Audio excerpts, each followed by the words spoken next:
Just want to make sure you guys understand. One, I'm not attacking the meat industry in the sense of the producers. I am attacking the meat industry in terms of the packers and the retailers. I also think, I know I say a lot of things as if they're definitive.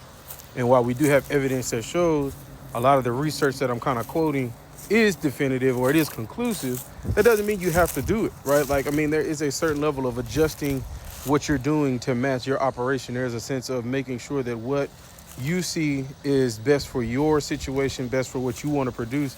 That's on you, because at the end of the day, like, just like with anything, there's an art to it, right? Like, there's going to be different flavor profiles based on what the animals eat, based off the region they're in, based off what the forage is that's available.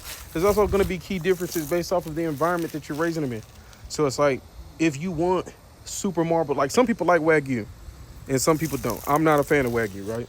So if you want something that's super fatty and that's the product you want to put out, that's your product. You put it out and there will be a market for that. If you want something that's super lean, there's a product and a market for that. So don't think that anything that I'm saying is, hey, if you're not doing it by this metric or doing it this way, it's wrong. It's me putting the information out there. It's me talking about the industry that has the most to gain from us individualizing and decentralizing everything, especially as it pertains to ranchers and producers.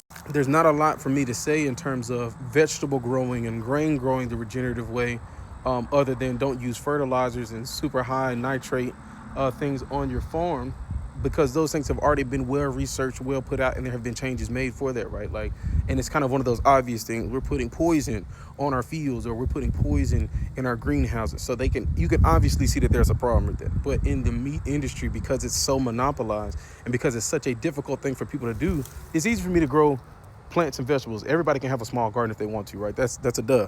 But it's hard for me to ranch. It's hard for me to farm. It's hard for me to have animals that I'm raising for meat. It's a longer turnaround. It's a lot more of a investment and kind of upkeep.